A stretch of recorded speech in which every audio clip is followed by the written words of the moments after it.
What's going on, family? How you guys doing? This is Larry. I want to share a story with you guys today. When I first got out of prison back in 2004, all right? So the purpose is to help somebody. And I want to tell you about creating your own breaks. You have to create your own breaks. And what I mean by that is when I first got out of prison back in 2004, I kept working these temp jobs. And the temp jobs would work me to death for 6 months. And then after 6 months, I would expect them to hire me on based on my work ethic, based on what I've shown them. And they never would. They would get as much work as they could get out of me for 6 months. And then after that, it was, well, you got, and they'll let me go. But I worked one assignment and everybody at that job took a lunch break every day at the same time. So at noon, they shut the whole warehouse down and then you go in the break room and the whole break room would just be full of people eating their lunches. A group of guys to go get something to eat, etc. But what I decided was since everybody was leaving out, I stayed on the warehouse floor and I taught myself how to drive a forklift. I know it may not been, the best choice, whatever, man, for as like the company wise, but I had to create my own breaks. Nobody was gonna give me a shot at jumping on a forklift without any experience. So I didn't eat. I stayed on the floor and I taught myself how to drive the forklift. I didn't even know how to start it. A maintenance man named Roy walked up one day. Never forgot the brother. He walked up. He said, "Man, what you doing?" I said, "Man, I'm trying to teach myself how to drive this forklift." He said, "Well, first you got to get it in neutral and crank it."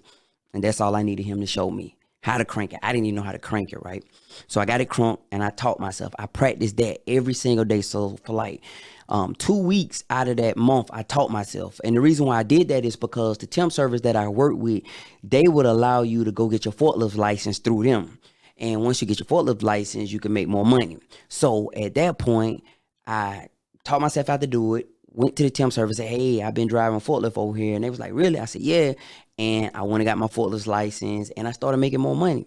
I created my own break.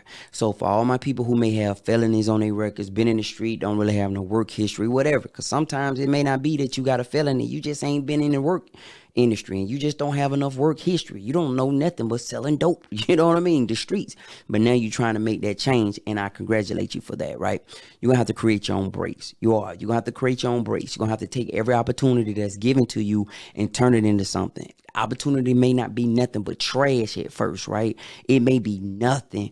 Nobody else can see the opportunity in it because they don't have the hunger that you have. I know what it's like to run the street. I know how we go and make something out of nothing. I know how we wake up in the morning with nothing and we turn it into something by nighttime. You take that same hustle and grind that you did when you was out in the street, whether it was getting high, selling dope, robbing, stealing, whatever you did, right?